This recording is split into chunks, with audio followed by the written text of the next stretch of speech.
اور رسول اللہ صلی اللہ علیہ وسلم کے زمانے میں جہاں ایک مجلس کی تین طلاقیں ایک تھیں، وہاں پر ایک مجلس کی تین طلاقیں تین بھی سمجھی جاتی تھیں۔ آیا حضرت ابوبکر صدیق رضی اللہ تعالیٰ عنہ کا زمانہ؟ حضرت ابوبکر صدیق رضی اللہ تعالیٰ عنہ کے زمانے میں صرف یہ مسئلہ نہیں بلکہ بیشتر مسائل، بہت سارے مسائل ایسے تھے کہ جن کو حضرت ابوبکر صدیق رضی اللہ تعالیٰ عنہ نے یہ کہہ کر جاری رکھا کہ میں رسول اللہ صلی اللہ علیہ وسلم کے زمانے کے مسائل میں تبدیلی نہیں کر سکتا۔ اور بہت سارے مسائل میں حضرت عمر فاروق رضی اللہ تعالیٰ عنہ نے ان کو قائل بھی کیا، وہ قائل بھی ہو گئے۔ تو حضرت ابوبکر صدیق رضی اللہ تعالیٰ عنہ کے زمانے میں یہ مسئلہ ایسے ہی چلتا رہا۔ حضرت عمر فاروق رضی اللہ تعالیٰ عنہ کا جب زمانہ آیا، فتوحات ہوئیں، ادھر ادھر سے بہت سارے لوگ اسلام میں داخل ہوئے، تو لوگوں نے اس میں بہت ساری تبدیلیاں کر دیں، کوشش کی تبدیلیاں کرنے کی اپنے پاس سے۔ حضرت عمر فاروق رضی اللہ تعالیٰ عنہ جہاں اور دیگر مسائل کے اوپر پریشان ہوئے تو تین طلاق والے مسئلے پر بھی پریشان ہوئے۔ لوگ اپنی بیویوں کو تین طلاقیں دے دیا کرتے تھے اور آ کر کہہ دیا کرتے تھے کہ ایک طلاق ہے۔ حضرت عمر فاروق رضی اللہ تعالیٰ عنہ نے باقاعدہ طور پہ بورڈ بٹھایا صحابہ کا اور ان کے سامنے یہ مسئلہ پیش کیا کہ اب کیا کرنا چاہیے۔ اب وہ زمانہ نہیں ہے جو رسول اللہ صلی اللہ علیہ وسلم کا زمانہ تھا۔ اس زمانے میں تو لوگ جھوٹ بولتے تھے یا سچ بولتے تھے، اللہ کے نبی صلی اللہ علیہ وسلم کو پتہ چل جاتا تھا۔ لیکن اب صحابہ کا زمانہ ختم ہوتا جا رہا ہے۔ اب صحابہ کے مقابلے میں وہ لوگ بھی مسلمان ہو رہے ہیں جو صحابی نہیں ہیں، اللہ کے نبی صلی اللہ علیہ وسلم کو انہوں نے دیکھا نہیں ہے۔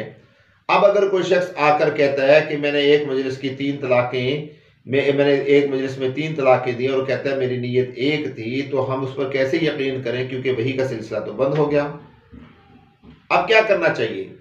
تو حضرت عمر فاروق رضی اللہ تعالی عنہ نے باقاعدہ بورڈ کے ممبران سے مشاورت کر کے یہ طے کیا کہ آج کے بعد ایک مجلس کی تین طلاقیں تین ہوں گی، ایک نہیں ہوگی۔ اس کا مطلب یہ ہوا کہ رسول اللہ صلی اللہ علیہ وسلم کے زمانے میں جو ایک مجلس کی تین طلاقیں تھیں وہ تین ہوتی تھیں، ابو بکر کے زمانے میں جو ایک مجلس کی تین طلاقیں تھیں وہ تین ہوتی تھیں۔ ادھر دوسری رائے بھی تھی، یعنی دوسری صورت بھی تھی، لیکن حضرت عمر فاروق رضی اللہ تعالیٰ عنہ نے ان باتوں کو مد نظر رکھتے ہوئے باقاعدہ طور پہ طے کر دیا کہ اب ایک مجلس کی تین طلاقیں تین ہوں گی۔ اور لوگ یہاں پر سوال کرتے ہیں کہ یہ تو حضرت عمر رضی اللہ تعالیٰ عنہ کا فتویٰ ہے۔ میرے دوستو یہاں پر دو باتیں ذہن میں رکھیے گا۔ ایک بات تو یہ ہے کہ اللہ کے پیارے پیغمبر نے واضح لفظ میں ارشاد فرمایا علیکم بسنتی و سنت الخلفاء الراشدین المہدیین، کہ تم میری سنت پر عمل کرو اور میرے خلفاء کی سنت پر عمل کرو۔ اس کا مطلب کیا ہوا کہ اللہ کے نبی نے حضرت عمر رضی اللہ تعالیٰ عنہ کی سنت پر بھی عمل کرنے کا حکم دیا۔ اور دوسرا جواب اس کا یہ ہے کہ دو راستے ہیں نا۔ ایک راستہ تو یہ ہے کہ حضرت عمر فاروق رضی اللہ تعالیٰ عنہ کہتے ہیں کہ ٹھیک ہے، آئندہ کے بعد جو آدمی ایک مجلس میں تین طلاقیں دے گا وہ تین نہیں ایک سمجھی جائیں گی۔ اور ایک یہ ہے کہ ایک مجلس کی تین طلاقیں تین سمجھی جائیں، متفق علیہ فتویٰ آ گیا صحابہ کے زمانے کا، پہلی صدی ہجری کا، اللہ کے پیارے پیغمبر کے دنیا سے جانے کے بعد 12-15 سال کے بعد، بلکہ اس سے بھی پہلے یہ فتویٰ آ گیا۔ آپ علیہ الصلوۃ والسلام نے ارشاد فرمایا لا تجتمع امتی علی الضلالہ، میری امت کبھی گمراہی پر جمع نہیں ہو سکتی۔ اب دو ہی راستے ہیں، ایک راستہ ہے ایک مجلس کی تین طلاق ایک سمجھی جائے، ایک مجلس کی تین طلاقیں تین سمجھی جائیں۔